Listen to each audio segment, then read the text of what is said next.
जाऊंगी। अरे नारे, तुम मुझसे गुस्सा मत होना, ऐसे ही मन में आया तो बोल दिया। तभी टुनटुनी की मंजली सास टूनी चिड़िया भी वहाँ आ जाती है। क्या बातें हो रही है तुम दोनों में? अरे कुछ नहीं, टुनटुनी बहू अभी माँ नहीं बनी, उसी के बारे में बात कर रहे थे। उसी समय टुनटुनी उन सबके लिए चाय लेकर आती है। ये लीजिए सासू माँ, आप सबके लिए मैं गर्मा-गर्म चाय लेकर आई हूँ। तीनों चाय पीने लगती है। कहो बहू, खुशखबरी कब सुना रही हो? बच्चे की आवाज सुनने के लिए मेरे कान तरस रहे हैं। ना जाने कब ऊपर वाले का बुलावा आ जाए और हमें जाना पड़े। माँ जी, आप ऐसा क्यों कह रही है? मैं आपको कहीं नहीं जाने दूंगी। बहू, तूने गलत क्या बोल रही है? आखिर एक न एक दिन हम लोगों को तो जाना ही है। अगर हम लोगों की आंखों के सामने तेरा बच्चा हो जाता तो हम लोगों को दोगुनी खुशी हो जाती। ऐसा करो टूनी बहन, कल बहू को ले जाकर किसी डॉक्टर को दिखला दीजिए। अगले दिन टूनी चिड़िया अपनी बहू को लेकर डॉक्टर के पास जाती है। डॉक्टर बुलबुल उसका पूरा चेकअप करती है। देखिए बहन जी, आपकी बहू अगर गर्भवती हुई तो इसकी जान को खतरा हो सकता है और एक डॉक्टर होने के नाते मैं आपको ऐसा करने की बिल्कुल सलाह नहीं दूंगी।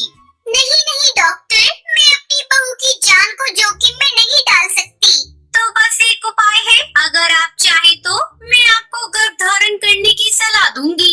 डॉक्टर, आप ये क्या कह रही है? मैं कैसे कर सकती हूँ?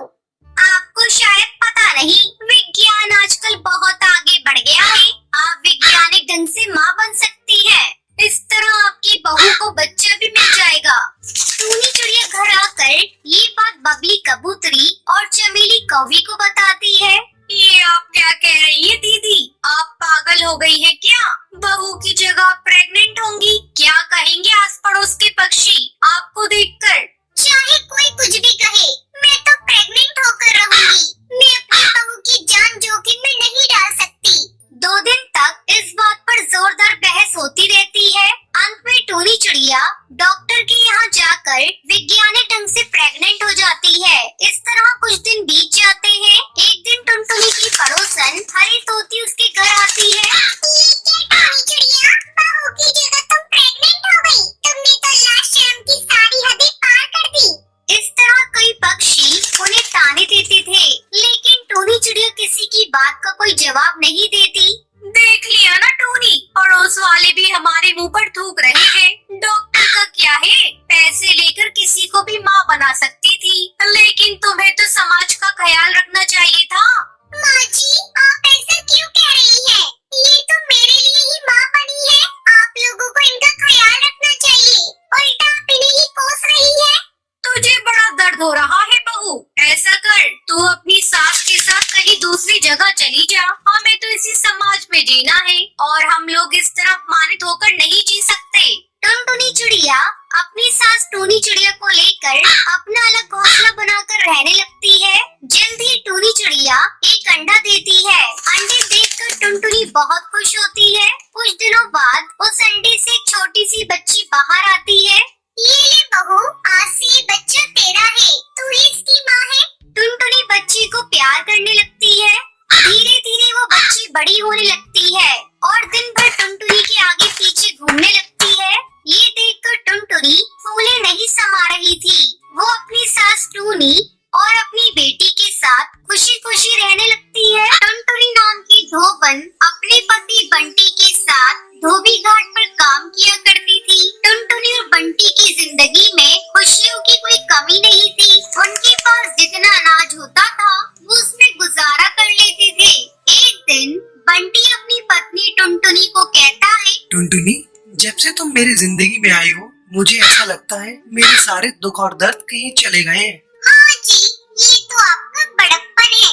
मैं तो आपसे शादी करके बहुत सुखी हूँ। बस मेरी जिंदगी में एक ही कमी लगती है, काश वो भी हो जाए। इतना ही कहकर टुनटुनी चुप हो जाती है। टुनटुनी, मुझे पता है तुम किस बारे में बात कर रही हो, लेकिन नसीब के आगे किसका चला है? भगवान जो चाहता है वही होता है।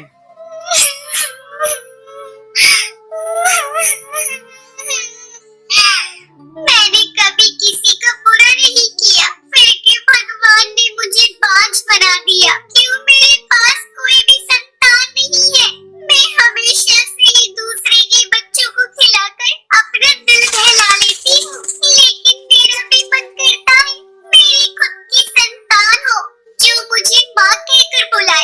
टुनटुनी तुम परेशान क्यों होती हो? कोई नहीं, भगवान ने चाहा तो हमारे पास भी संतान होगी। चलो अब अपना काम करते हैं। कुछ कपड़े धुलने के लिए पड़े हैं, उन कपड़ों को धो लेते हैं। हाँ जी, आप सही कह रहे हैं। चलिए, काम तो करना ही है।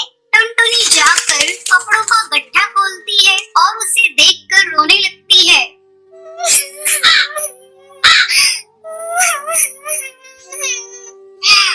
क्या हुआ टुनटुनी, तुम रो क्यों रही हो? अजी इधर आइए, ये देखो कितने सुंदर सुंदर बच्चों के कपड़े हैं। वो बच्चा कितना सुंदर होगा जो इनको पहनता होगा।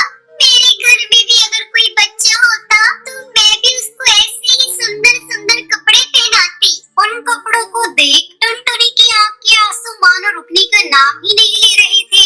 टुनटुनी तुम अपना दिल छोटा मत करो, भगवान जो भी करता है अच्छे के लिए करता है। अब जो उसने सोचा है वही होगा। चलो कपड़े धोते हैं। फिर वो दोनों कपड़े धोकर सुखा देते हैं और शाम को घर आ जाते हैं। फिर अगली सुबह दोनों घाट पर जाते हैं जहाँ उन्हें बच्चे के रोने की आवाज आती है। बंटी, ये आवाज कहाँ से आ रही है? मुझे लगता है उधर जो कपड़े पड़े हैं उनमें से आ रही है। चलो वहाँ पर चलकर देखते हैं। टुनटुनी बंटी वहाँ पर जाते हैं। फिर जहाँ से उन्हें बच्चे के रोने की आवाज आ रही थी वहाँ कपड़ों का एक गट्ठा रखा था। फिर टुनटुनी थोड़े कपड़े हटाकर देखती है। अजी देखिए, इन कपड़ों में तो कोई बच्चा लिपटा हुआ पड़ा है। टुनटुनी बच्चे को देखती है, वो एक बहुत ही प्यारी चिड़िया थी। अजी ये कितनी सुंदर चिड़िया है। कौन इतनी प्यारी चिड़िया को यहाँ पर छोड़ गया है? पता नहीं कैसे कैसे पक्षी है। कोई बच्ची को तरसता है तो कोई बच्ची को छोड़कर चला जाता है। खैर जो भी हो, अब से ये बच्ची हमारी है। हो सकता है भगवान ने तुम्हारी सुन ली हो और ये बच्चा तुम्हें दे दिया हो। फिर बंटी जैसे ही बच्चे के नीचे पड़े कपड़ों को उठाता है तो वो देखता है उसके नीचे बहुत सारे पैसे पड़े थे। अजी ये इतने सारे पैसे इस बच्ची के साथ कौन छोड़ गया? शायद जिसने इस बच्ची को छोड़ा है उसने ही इसकी परवरिश के लिए पैसे छोड़े हैं। पर कोई ऐसा क्यों करेगा? मेरी तो समझ में नहीं आ रहा है कि कोई ऐसा क्यों करेगा। लेकिन कोई ऐसा करके गया है। चलो ये पैसे इस बच्ची के लिए ही है तो बच्ची के काम ही आने चाहिए। टुनटुनी और बंटी बच्ची को घर ले जाते हैं और बच्ची को अच्छे अच्छे खिलौने लाकर देते हैं और बहुत अच्छा खाना भी खिलाते हैं। बच्ची भी अब धीरे धीरे बड़ी होने लगती है। एक दिन टुनटुनी बंटी से बोलती है, अजी अब हमारी बच्ची बड़ी होने लगी है, हमें इसको अच्छे से स्कूल में पढ़ाना चाहिए क्योंकि बहुत ही चतुर है और कितनी सुंदर लगने लगी है। टुनटुनी चाहता तो मैं भी यही हूँ, इसको अच्छे से अच्छे स्कूल में पढ़ाना। लेकिन तुझे तो पता ही है हमारी इतनी कमाई नहीं होती कि अपनी बेटी को अच्छे से स्कूल में पढ़ने के लिए भेज दें। लेकिन कुछ भी हो, मैं अपनी गुड़िया को उस स्कूल में जरूर पढ़ने भेजूंगा और एक अच्छी चिड़िया बनाऊंगा। बंटी ये सोचकर अपने धोबी घाट की तरफ चलता है तो वो देखता है उसके धोने वाले कपड़ों के बीच में कुछ पैसों की गड्डी पड़ी थी। फिर वो सोचता है, आखिर ये सब कौन कर रहा है? इसका मतलब कोई तो जानता है कि उसकी बच्ची हमारे पास है और वो उसके बदले हमें पैसे देकर चला जाता है। फिर बंटी पैसे उठा लेता है और बच्ची को अच्छे से स्कूल में पढ़ने भेज देता है। एक दिन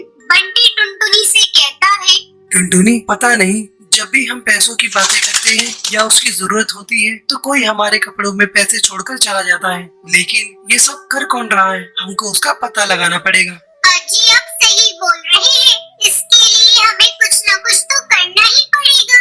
मैं एक प्लान बताती हूँ। फिर टुनटुनी बंटी को समझाती है। अगले दिन बंटी कबूतर धोबी घाट पर रोने लगता है। आसपास के पंछी उससे पूछते हैं, अरे क्या हुआ बंटी, रो क्यों रहे हो? क्या बताऊं भाई, मेरी बेटी ने आज कुछ खिलौनों की मांग करी है और मेरे पास बिल्कुल भी पैसे नहीं है। मैं नहीं चाहता कि मेरी बेटी का दिल दुखे, इसलिए मैं उसे खिलौने दिलाना चाहता हूँ, लेकिन मेरे पास पैसे नहीं है। अरे कोई बात नहीं बंटी, तो तेरे पास थोड़ा बहुत पैसा है, उसी से अपनी बेटी को खिलौने दिला दे। वो छोटी है, ऐसे ही खुश हो जाएगी। इतना कहकर सब पंछी वहाँ से चले जाते हैं। फिर रात होने पर टुनटुनी और बंटी देखते हैं एक पक्षी उनके कपड़ों के पास कुछ रखकर जा रहा है। टुनटुनी और बंटी उसे पकड़ लेते हैं। अरे भाई भाई अरे तुम कौन हो और क्यों हमें हमेशा ऐसे ही पैसे देकर चले जाते हो? अगर तुमको बच्चा पालना ही था तो तुम खुद क्यों नहीं पाल लेते? ये सुनकर कालू कौवा रोने लगता है और रोते रोते बोलता है, मैं और मेरी पत्नी बहुत अच्छे से रहते थे। मैं उसको बहुत प्यार करता था, लेकिन ये बात मेरे घर वालों को अच्छी नहीं लगती थी, तो उन्होंने हमें घर से निकाल दिया। जैसे ही मेरी बेटी का जन्म हुआ तो उसकी माँ इस दुनिया को छोड़कर चली गई। कुछ दिन तो मैंने अपनी बच्ची की परवरिश की, लेकिन ये मुझसे नहीं हो पा रहा था। ये आपकी बच्ची है, फिर आपने अपनी बच्ची को हमें क्यों दिया? मैंने एक दिन यहाँ टुनटुनी बच्ची के लिए तड़पते हुए रोते हुए देखा। फिर मैंने सोचा कि आपको संतान की जरूरत है, इसलिए चुपके से बच्ची को यहाँ छोड़ गया। और जैसा मैंने सोचा था बिल्कुल वैसा ही हुआ। मैं जरूरत पड़ने पर पैसे देकर जाता हूँ, जिससे मेरी बच्ची की परवरिश में कोई कमी ना आए। मैं आप लोगों से हाथ जोड़कर बोलता हूँ कि मेरी बच्ची को कभी भी ये मत बताना कि मैं उसका पिता हूँ, वरना वो मुझसे नफरत करने लगेगी।